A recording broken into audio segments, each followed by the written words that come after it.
From an ex-guest, former apprentice contestant, Katrina Camden, speaking of all things Trump, and real estate attorney Adam Leitman.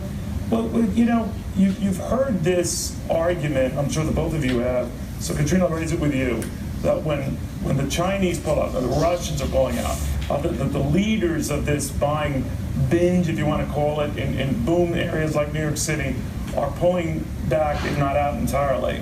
That's a sign of some trouble. What do you think, Katrina? Well, you know, the Chinese buyers have actually surpassed the Canadian buyers as the #1 foreign buyers in the United States. But why recently, I should say in recent weeks, many of the Chinese buyers have begun to pull back.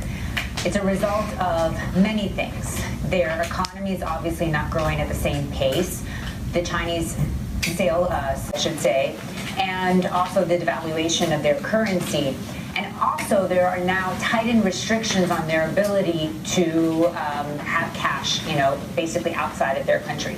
So that's definitely taking or affecting, I should say, the overall housing market because they're the #1 foreign buyers in the U.S.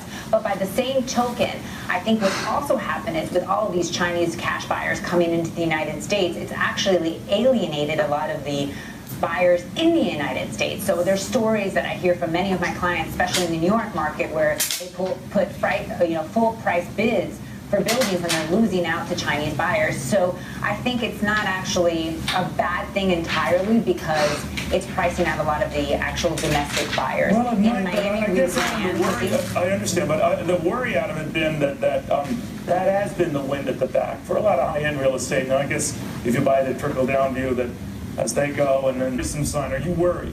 No, I'm not. I could be worried.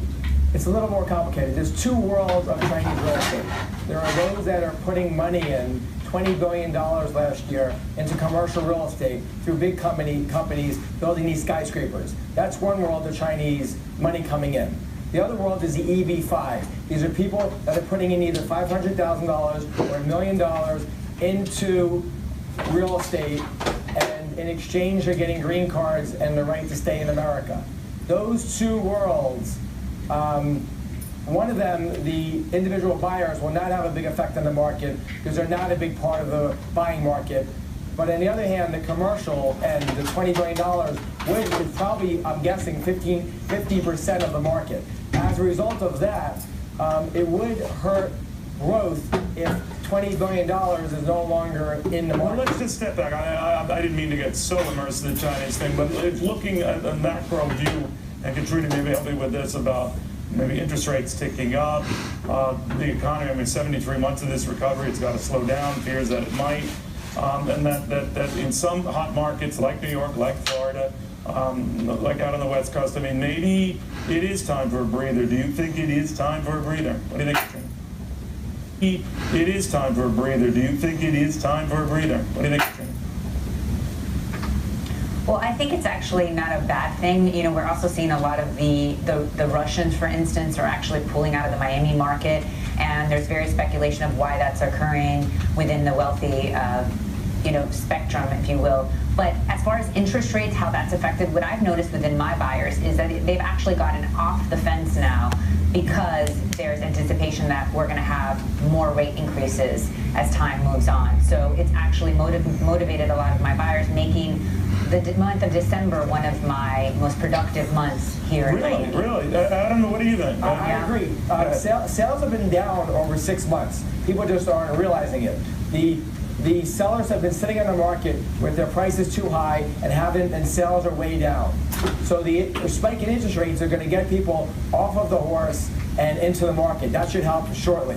Remember though, going back to China, if you have a bad Chinese market and that's having problems, where would you rather put your money? In a dictatorship or in a free country like America where you know your land's going to still be yours even after problems come about?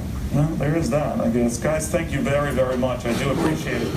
As they were speaking, I do want to bring your attention to the corner of Wall and Broad. We're up a lot today. These worries